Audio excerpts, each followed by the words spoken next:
basically we have a bandwidth, we have a window of tolerance, how much stress we can handle in a day. And everyone's different. People talk about de-stressing and, stress is all bad, but we need both sides. So stress, you can think of it as sympathetic part of your nervous system, which is action, stress, whatever you want to call it. And then the parasympathetic side is the relaxing, the down regulation. A healthy person should be able to move between the two. So when you wake up in the morning, you're in a relaxed state, parasympathetic state. But if you got to get up and get your kids, you don't want to stay you want to get your kids ready for school. You don't want to stay in a parasympathetic state. You want to move into action. So our nervous system moves towards stress. But then we need the ability to move back. What a lot of entrepreneurs, business people like you teach, come across, they are constantly in this sympathetic dominant state. So they're always in an action state, which does allow us to achieve a lot. We can have goals, we can do a lot of things.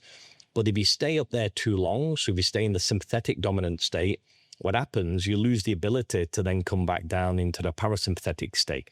What that means in practical terms is you end up working, pushing yourself, achieving a lot. But if you stay there, in neuroscience talks about this and how the brain works, then you never shift down, regulate into a parasympathetic state. And that state is when we feel the joys of our labor. So you can push, but then you lose sort of track what you're doing it for, So this is why it's talked a lot about in Silicon Valley and tech industries, because they've figured that out. You need to be able to shift states, and actually doing so, there's a lot of neuroscience talk now that stepping back from this drive and trying to achieve things and goals actually gives you a wider perspective of your problems or your issues or the things you want to achieve. And then when you go back into that state, you're more aligned with what you truly want to do. So that understanding of this shift between stress or sympathetic and then coming down into parasympathetic state, a healthy nervous system is being able to on demand shift in them states. So I know you've got a little kid, maybe not you, but I know many other people, when they're with a kid, they're always thinking about work. When they're with the family, think about work. And when they're working hard, but they wish they were with the child or the family. We want to be able to do that on demand. And what really appealed to me with the breath work is it's trainable. We can train our nervous system to do that. And who doesn't want to be able to work hard and achieve a lot, but also without sacrificing things they're working hard for, like family and friends and just general health. That makes sense. Yeah, it does. It does. I'll reinforce that what you described as always being on, that's definitely what I fell into. Yeah. And I have a couple young children and I try to be very present for them when I'm with them. But to your point, what you just described, I am always on. And there's this feeling of never slow down, right? You make some momentum, you want to keep going, and there's never a pause. Yeah. And I realize that when it comes to emotion, I'm not very emotional. It's what's the next thing I have to do? What's the next thing? And it's like you're on this flywheel, just like, in entrepreneurship, you almost want to get out of the being a cog in a machine. So you say, I'm going to do my own thing, but then you create your own machine. And then you're always working on the next iteration of that machine. And so there's just not an off button. There's not a pause. There's not a get perspective. Yeah. And I think some people might, to your point, everyone's different. And some people might be able to take a nice holiday. Yeah. But yeah, even when I take holidays, every time that I'm on holiday, I'm thinking about, oh my gosh, I need to integrate that into my business. Or, oh my gosh, I need to talk to someone about that. Yeah. But when I actually did the breath work, that was the first, I had to have been years that I felt the emotion that I felt. It was mind blowing to me that that's something that you can do yourself. Yeah. Right. It's something, to your point, that it's in your control. You don't need to take a drug. Yeah.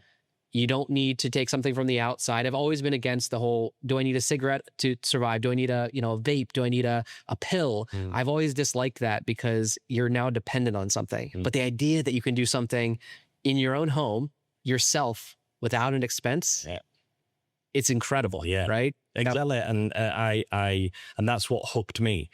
In terms of a business, is probably the worst type of business because we're training people who don't need to ever come back to us again, which I think that's great. And I could talk later about what things we do offer, which people rejoin and stuff. But that was the whole idea. Can I teach something that people can take away as a tool what's going to enhance their life? Not only enhance their own life, but people around them. So what you're talking about, having goals and achievements and you're always on, we know from neuroscience, this has been talked a lot about, we have regions of our brains, or more specifically networks. And one of them is called the default mode network. The default mode, have you ever heard of this? I haven't. So the default mode network is, we need it. It becomes more active when we're daydreaming, or more specifically, it becomes more active when we're planning, or we are, another term used is running simulations of what life is or what the future is going to be and what it means to you, self-referencing and things like that. It's great for business because when you've got time, you might just sit down, or you're in a taxi or on the train or whatever, and you sit back and you start thinking, okay, I'm going to have this meeting, I've got this idea, then I'm going to get back to the office and do this. So you're running simulations of life.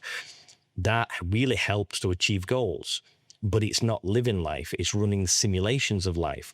And then what happens, you can get stuck there. So that's how people achieve a lot, because networks of the brain are always on.